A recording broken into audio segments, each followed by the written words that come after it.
إن الحمد لله نحمده ونستعينه ونستغفره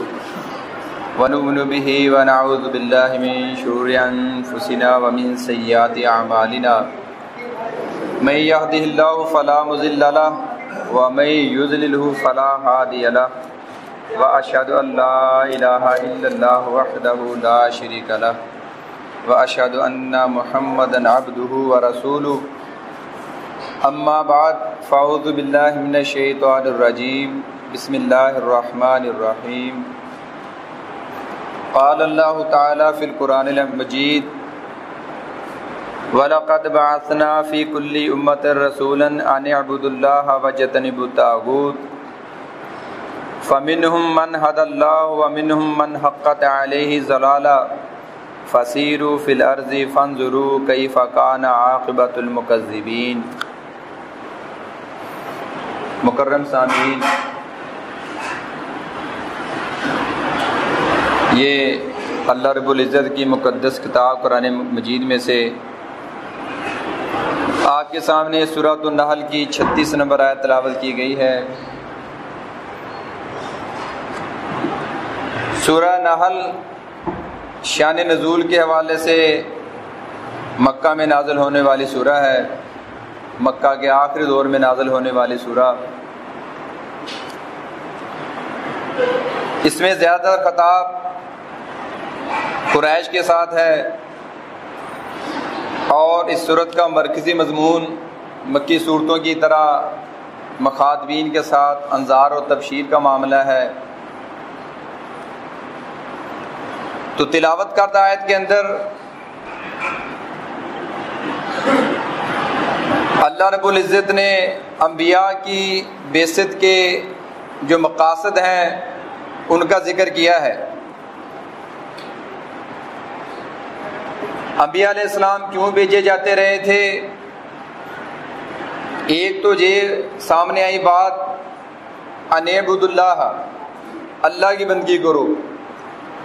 اور ان کی دعوت کا دوسرا جز جو رہا ہے واجتنبوا الطاغوت، طاغوت سے اجتناب کرو۔ اور اسی انداز میں اس بات کو سورۃ البقرہ کے اندر بھی بیان کیا گیا ہے، فَمَن يَكْفُرْ بِالطَّاغُوتِ وَيُؤْمِن بِاللَّهِ فَقَدِ اسْتَمْسَكَ بِالْعُرْوَةِ الْوُثْقَىٰ لَا انفصام لَهَا۔ لیکن وہاں طاغوت کے انکار کو مقدم کیا گیا ہے اللہ کے ایمان سے پہلے، بالکل اسی طرح جس طرح کلمہ توحید پڑھا جاتا ہے لا الہ،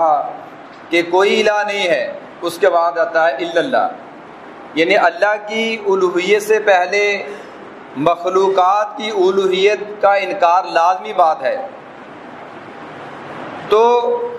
مختصر مفہوم یہ ہے اس آیت کا کہ ایک نیام کے اندر دو تلواریں، یا ایک دل کے اندر دو محبتوں کا جمع ہونا، طاغوت سے محبت بھی اللہ سے محبت بھی۔ جس طرح کسی نے کہا کہ اللہ سے محبت بھی شیطان سے یاری بھی، بتا آخرت میں کس سے وفا کا صلہ چاہے گا۔ تو تلاوت کردہ آیت کے اندر جو لفظ استعمال ہوا ہے طاغوت، بہت ہی حساس قسم کا یہ لفظ ہے۔ اگر ہم آج دیکھیں گے اختصار کے ساتھ کہ یہ جو لفظ ہے اس کے لغوی معنی کیا ہے، اس کے اصطلاحی معنی کیا ہے، قرآن، احادیث، فہم سلف، ان سب چیزوں کو ملائیں تو اس کا کیا مفہوم متعین کیا جا سکتا ہے۔ سابقہ امتوں کے اندر طاغوت کا کیسے اجتناب کیا گیا، اس کا کیسے انکار کیا گیا، اور اس سے قتال کیسے کیا گیا، اور یہ بھی کہ حالات حاضرہ کے اندر طاغوت کی تشریح میں، طاغوت کی تعریف متعین کرنے میں کس طرح سے افراد اور غلف سے کام لیا گیا، اور اس کے معاشرے کے اوپر کیا اثرات مرتب ہو رہے ہیں۔ اور آخر میں ہم یہ بھی دیکھیں گے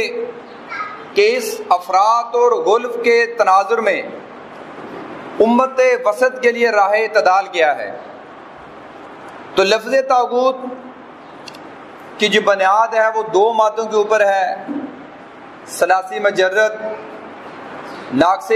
یائی کے ساتھ تا غین اور یا، اسی طرح ناقص واوی کے ساتھ تا غین اور واو، اور اس کے گرامیٹیکلی دیکھیے تو دو وزن آتے ہیں، دو بواب اس کے آتے ہیں، ایک ناصرہ کے اوپر اور ایک فاتحہ کے اوپر۔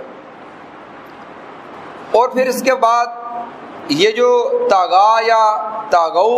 کے مشتقات ہم دیکھتے ہیں، ان سے جو آگے لفظ بنتے ہیں تو ان کے اندر کیا مفہوم شامل ہے، یعنی اگر ہم طاغوت کے پیچھے یہ دیکھیں کہ لفظ بنا کہاں سے ہے تو اس کے اندر ایک کیا مفہوم نکلتا ہے۔ تو لغت کے اندر لکھا ہے جاوز القدر وغلا فی الکفر، یعنی کہ حدود کو توڑنا اور کفر کے اندر غلو کرنا، واسراف المعاصی والظلم، اور گناہوں کے کاموں میں اور ظلم کے کاموں کے اندر اسراف کرنا، یعنی حدود شکنی کرنا۔ قرآن کے اندر متعدد جگہوں پر یہ لفظ اور اس سے مشتقات استعمال ہوئے ہیں، لیکن ان تمام چیزوں کو اگر اکٹھا کریں تو اس سے پتہ چلتا ہے یہاں پر طاغو طغیانہ کے لفظ استعمال ہوتے ہیں۔ اس سے یہ ہمیں پتہ چلتا ہے کہ اس میں ایک مناسب حد سے آگے بڑھنا یا انتہائی سرکش ہو جانا، اس میں سارے مفہوم شامل ہیں۔ ماہرین نے، اہل علم نے کون اصل حد سے کتنا کراس کر گیا اس کے الگ الگ نام رکھے ہیں کہ یہ معصیت ہے، یہ فسق ہے، یہ ذنب ہے، یہ سرقہ ہے، یہ زنا ہے، اور یہ کفر ہے، یہ بدعت ہے، یہ ظلم ہے، یہ طاغوت ہے۔ یعنی جو اصل حد سے جتنا انحراف کرے گا انسان ہونے کے ناطے تو اس کے مراتب کے ساتھ اس کے نام بھی رکھے گئے ہیں۔ یہ نہیں کہ جہاں پر لفظ طاغو آ گیا، طغا آ گیا تو وہاں پر لفظ طاغوت لگا دو اور اپنا کام سیدھا کر لو۔ جس طرح قرآن کے اندر آتا ہے ما زاغ البصر وما طغی، محمد صلی اللہ علیہ وسلم کی آنکھ نہ تو اور طرف مائل ہوئی، وما طغی، نہ ایک حد سے آگے بڑھی، یہاں ایک محدود۔ اور اسی طرح یہی لفظ دوسری کے استعمال ہوتا ہے اذهب الى فرعون انه طغى، کہ جاؤ فرعون کی طرف، وہ سرکش ہو چکا ہے۔ ہم سب جانتے ہیں وہ سرکشی کس لیول کی تھی، یعنی اس کے اندر دونوں مفہوم شامل ہیں۔ پر اب لفظ جو اصل استعمال ہوا ہے اس تلاوت کردہ آیت کے اندر طاغوت، اب اس کے معنی لغت کے اندر دیکھتے ہیں، قاموس المحیط کے اندر، المفردات کے اندر، لسان العرب کے اندر، بخاری کے روایات کے اندر،